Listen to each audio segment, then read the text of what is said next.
got the jet in here. Have you seen any of my stuff? No, I liked it. Right here? Yeah. Yep. Shit. Good finish shot. I'll holler at you guys later. All right. See you around, Joel. Yeah. Thank you.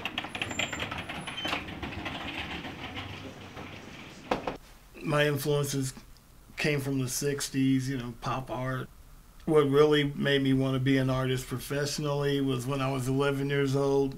I saw the Beatles film Yellow Submarine, and the characters and the colors and the graphic design. I mean, even as a kid, it just mapped out what I wanted to do for the rest of my life. So, what are you currently working on? What are some of your big projects right now? Some of my big projects right now are doing artwork for the small skateboard business. I have doing graphics for my company called Lab Radical.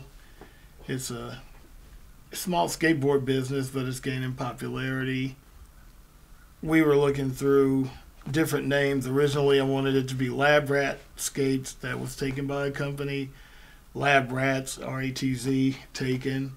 And then my attorney, Jeff Akron, told me, he said, do skaters still use the word radical? I said, well, no, it's a 70s term, but I'll use it. And he said, well, why don't you drop the D out of radical and put a T there because your character's a rat, and just call it Lab Radical. So we just stuck with that. And so I've been working on artwork for that, and other projects include just working on stuff for other people, commission pieces, as well as my next show. And I've got stuff on display at Village Deli right now, and plus well-known places like It's totally fine. Like Laughing Planet, Griffin Realtors, Neil Marshall Center, the Indiana Memorial Union.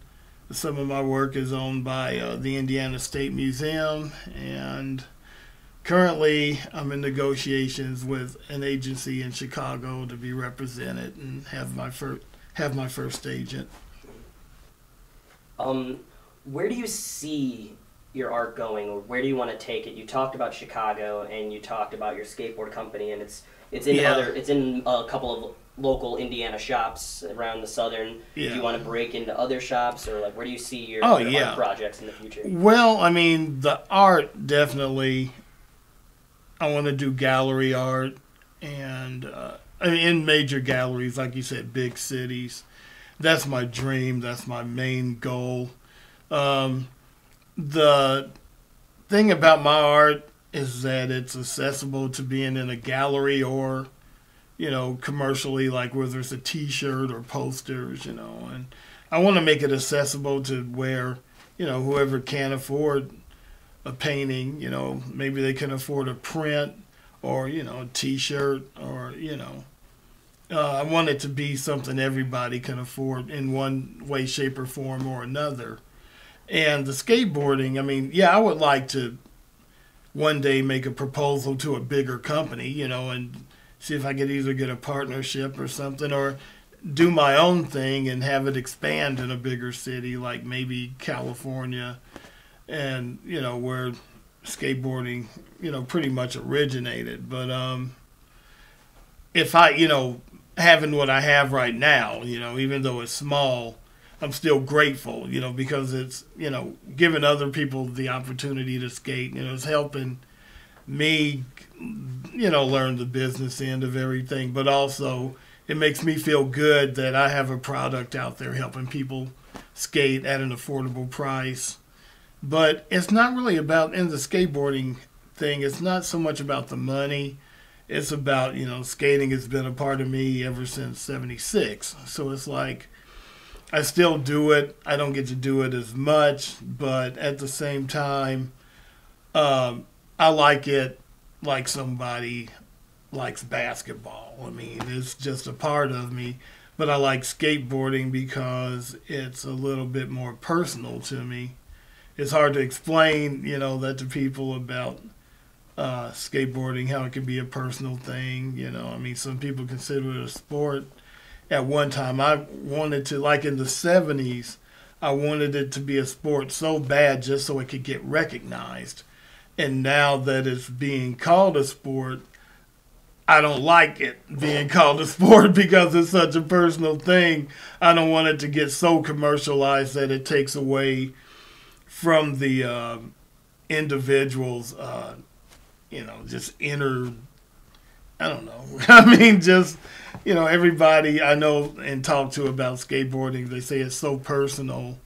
It's not something that everybody all does the same way. Everybody has their own way of doing it. And it's something where you don't have to prove yourself to anybody but yourself with it. You can impress people along the way, and even if you don't, it's cool too, because it's all about you and how you feel about it and where you want to take it. And it's cool, if everybody takes it somewhere in one group, jamming together and stuff. But, the main thing is just to enjoy it, and let other people know how much you enjoy it and hopefully influence them to join the ride too. Do you feel like that's exactly how you feel about your artwork? Yeah, in a big way. I mean, the art I do, I'm very appreciative of when people come to a reception and check out my work or go to the show in general while it's still up. I really appreciate the fact that people take time out to check out what I do. And yeah, that's the same thing as skating. I want to take people on the ride. And, artistically, what I'm doing, I want to show people, how much art means to me.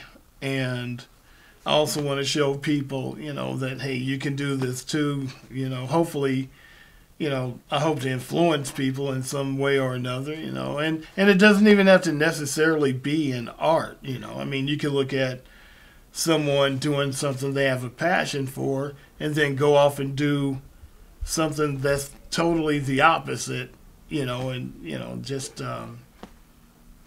get that vibe going, and just, it's like when I go see somebody's art show other than mine, like when I go to a lot of art receptions, sometimes I go right home and, get pumped up and start painting my own thing, it's almost like watching the skate DVDs. When you watch people blast it on the DVD, then you want to go out and, hit the street. Yeah. Oh, man. One day when you guys have more time, I'll scare you with some more stuff. Till then, drink your milk and adios.